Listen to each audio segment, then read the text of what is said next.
almost being stabbed with a broken plate to narrowly escaping cartel assassins, Walter White's journey into the meth trade was filled with life-threatening moments. In this video, I'm covering the most dangerous situations where Walt nearly died throughout Breaking Bad's 5 seasons. Walt's first near-death experience happened during his very first meth deal. When Crazy 8 and Emilio mistook him for an undercover DEA agent, they held him at gunpoint inside Jesse's RV. With no escape route, Walt used his chemistry knowledge as a weapon. He created phosphine gas, a deadly colorless vapor, by mixing red phosphorus with acid. The toxic fumes filled the confined RV space, overwhelming the dealers while Walt and Jesse escaped with gas masks.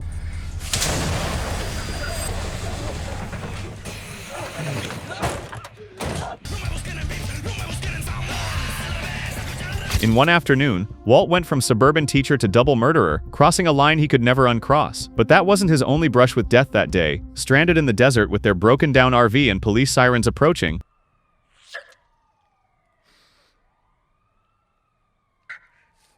Walt grabbed Crazy 8's gun and pointed it at his own head. He pulled the trigger, but the safety was still engaged.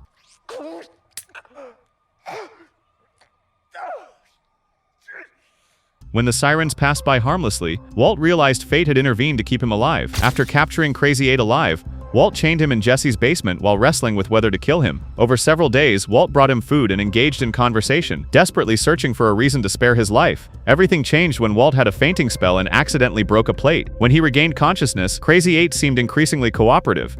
But when Walt went upstairs to get the key, he noticed a large, sharp piece of the plate was missing. The horrifying realization hit him.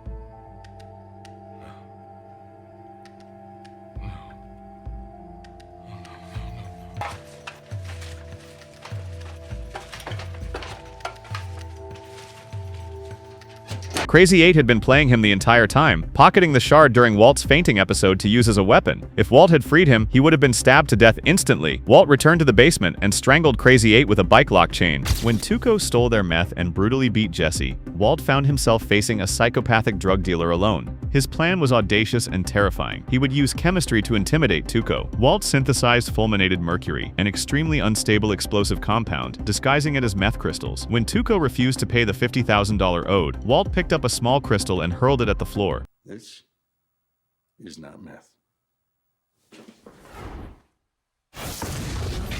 The explosion was devastating, blowing out windows and destroying the upper floor. Walt stood in the smoking wreckage holding more of the same explosive crystals, essentially holding a bomb that could kill them all. Tuco, impressed by Walt's audacity, immediately agreed to pay and establish an ongoing business relationship. Walt came within minutes of being murdered in his own home when Marco and Lionel Salamanca infiltrated his house with an axe while he showered, completely unaware of the threat. The twin assassins had learned that Heisenberg was Walter White and arrived at his home dressed in matching gray suits, moving like grim reapers. They entered silently, found Walt's bedroom and sat on his bed waiting for him to emerge from the bathroom so they could execute him. At the last possible moment, they received a text message reading simply "Payos," a direct order from higher cartel authority. They immediately abandoned their mission and left as silently as they had entered. Walt finished his shower completely unaware that he had been seconds away from brutal death. In one of the most tense scenes of the entire show, Walt nearly died when Mike held him at gunpoint with orders from Gus to kill him for his reckless interference in the drug operation. After Walt killed Gus's dealers to save Jesse, he had crossed a line that couldn't be uncrossed. Gus decided both partners had become too dangerous to keep alive. Walt was lured to the lab under false pretenses about a chemical leak, but the moment he arrived, he realized it was a trap. Mike calmly informed Walt this was the end of the line, his weapon steady as he prepared to execute Gus's judgment. Walt desperately offered to work for free and begged for mercy, but Mike remained unmoved. In a final gambit, Walt used a phone call meant to give up Jesse's location to instead warn Jesse to kill Gale immediately. Without Gale, Gus couldn't afford to kill his only remaining chemist. Walt nearly died in a massive shootout when Uncle Jack's neo-Nazi gang arrived to kill Jesse, trapping Walt in the crossfire between heavily armed criminals and DEA agents. Lured to the desert by Jesse and Hank's scheme involving fake photos of his buried money, Walt had called Jack's gang for backup to kill Jesse, but when he saw Jesse was working with Hank, he desperately tried to call off the hit. Jack ignored his pleas and arrived anyway. Walt found himself handcuffed in the back of Hank's SUV as both sides drew weapons. When the shooting began, bullets flew everywhere as the neo-Nazis unleashed automatic weapons fire.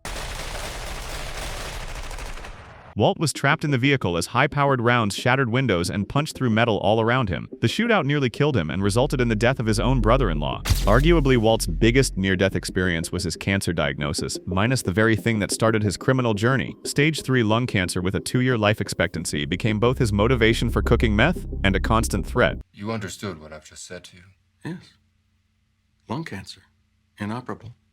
His most critical moment came during Season 2 when he began coughing up blood in the desert, miles from civilization. His breathing became labored and painful, and he was convinced he was dying in the middle of nowhere. The combination of desert heat and his deteriorating condition brought him closer to death than any confrontation with criminals. The cancer went into remission but returned in Season 5, providing Walt with a final deadline that drove him to make his most desperate decisions. Walt's cancer diagnosis was ultimately responsible for every near-death experience that followed. His decision to cook meth led him into a world of violence where he faced constant threats from dealers, cartels, and law enforcement, dangers that would never have entered his life if he had remained a simple chemistry teacher. If you enjoyed this breakdown of Walt's closest calls with death, make sure to subscribe for more Breaking Bad content.